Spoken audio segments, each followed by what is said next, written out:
السلام علیکم ورحمۃ اللہ وبرکاتہ۔ حضرات محترم، اذکار و ادعیہ کا بیان۔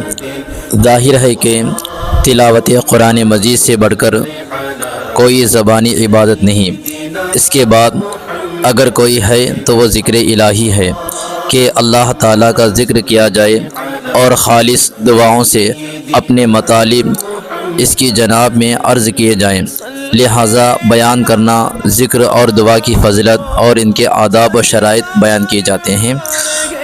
سماعت فرمائیں۔ قرآنی آیات کے ذریعے سے اللہ تبارک و تعالیٰ کا ذکر کس طریقے سے کیا جاتا ہے، سماعت فرمائیں۔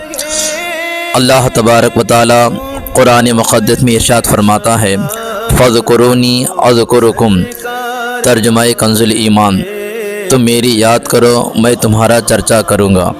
حضرت ثابت بنانی رحمۃ اللہ تعالی علیہ فرماتے ہیں کہ مجھے معلوم ہے کہ میرا پروردگار مجھ کو کس وقت یاد کرتا ہے۔ لوگ ان سے ڈر گئے اور پوچھا کہ آپ یہ کیسے جانتے ہیں؟ فرمایا کہ جب میں اس کو یاد کرتا ہوں وہ مجھ کو یاد کرتا ہے۔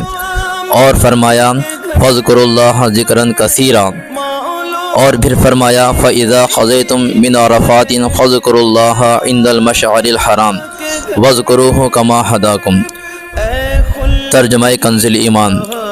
تو جب عرفات سے پلٹو تو اللہ کی یاد کرو مشعر حرام کے پاس اور اس کا ذکر کرو جیسے اس نے تمہیں ہدایت فرمائی۔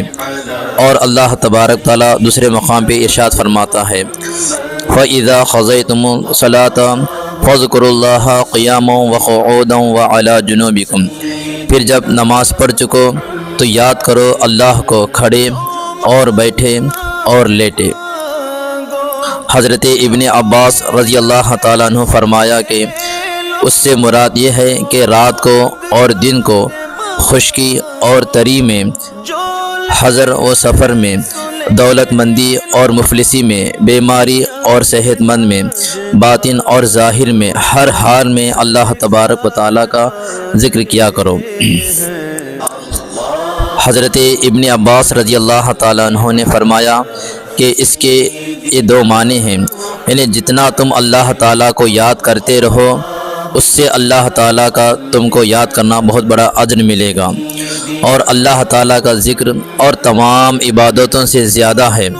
ان کے سوا اور بہت سی آیت کریمہ اللہ تبارک و تعالیٰ نے قرآن مقدس میں ذکر کیا ہے۔ اب احادیث کے ذریعے سے آپ کی معلومات پیش کرتے ہیں۔ حضور اکرم صلی اللہ تعالیٰ علیہ وسلم نے فرمایا کہ غافلوں کے درمیان میں اللہ تعالیٰ کا ذکر کرنے والا ایسے ہے جیسے سو کے اور ٹوٹے ہوئے درختوں کے درمیان سبز درخت ہوتا ہے۔ فرمایا ذکر اللہ فی الغافلین، یعنی اللہ تعالیٰ کا ذکر کرنے والا غافلوں میں مثال لڑنے والوں کے ہے، بھاگنے والوں میں۔ اور اللہ تبارک و تعالیٰ دوسرے مقام پر ارشاد فرماتا ہے، اللہ تعالیٰ کا ذکر کرنے والا غافلوں میں مثل زندہ کے ہے، مردوں میں۔ فرمایا کہ اللہ تبارک و تعالیٰ ارشاد فرماتا ہے کہ میں اپنے بندوں کے ساتھ ہوں جب تک وہ مجھے یاد کرے اور میری یاد میں اس کے ہونٹ ہلتے رہیں۔ پھر فرمایا کہ انسان کو کوئی عمل عذاب الہی سے بچانے والا ذکر اللہ سے بڑھ کر نہیں ہے۔ صحابہ رضی اللہ تعالی عنہم نے عرض کیا کہ یا رسول اللہ صلی اللہ علیہ وسلم، اللہ تعالیٰ کی راہ میں جہاد کرنا بھی ہے؟ تو فرمایا راہ خدا میں جہاد بھی نہیں مگر اس صورت میں کہ تلوار سے اتنا جنگ کرے کہ وہ ٹوٹ جائے، پھر اس سے جنگ کرے ٹوٹ جائے، پھر اس سے ضربیں لگائے کہ ٹوٹ جائے، یعنی اس سے بھی زیادہ فائدہ ذکر اللہ میں ہے۔ فرمایا کہ کسی کی خواہش ہو کہ جنت کے گلزاروں میں چرے، اسے چاہیے کہ اللہ تعالیٰ کا ذکر بہت زیادہ کثرت سے کیا کرے۔ کسی نے حضور صلی اللہ تعالیٰ علیہ وسلم سے پوچھا کہ اعمال میں سے کون سا عمل افضل ہے؟ آپ نے فرمایا کہ افضل یہ ہے کہ ایسے حال میں مرو کہ ذکر اللہ سے زبان تر ہو۔ فرمایا کہ صبح و شام اللہ تعالیٰ کے ذکر سے تر زبان تر رکھو، تاکہ صبح اور شام کو ایسے ہو جاؤ کہ تمہارے اوپر کوئی خطا نہ ہو۔ فرمایا کہ صبح اور شام کو اللہ تعالیٰ کا ذکر کرنا راہ خدا میں تلواروں کے توڑنے اور پانی بہانے کی طرح ہے کہ اللہ کی راہ میں مال خرچ کرے، اس سے بھی افضل ہے۔ فرمایا کہ اللہ جل شانہ ارشاد فرماتا ہے کہ جب بندہ مجھے اپنے جی میں یاد کرتا ہے تو میں بھی اسے اپنے جی میں یاد کرتا ہوں، یعنی میرے سوا کسی کو اس کی خبر نہیں ہوتی، اور جب مجھے مجمع میں یاد کرتا ہے تو میں اسے اس کے مجمع سے بہتر میں یاد کرتا ہوں۔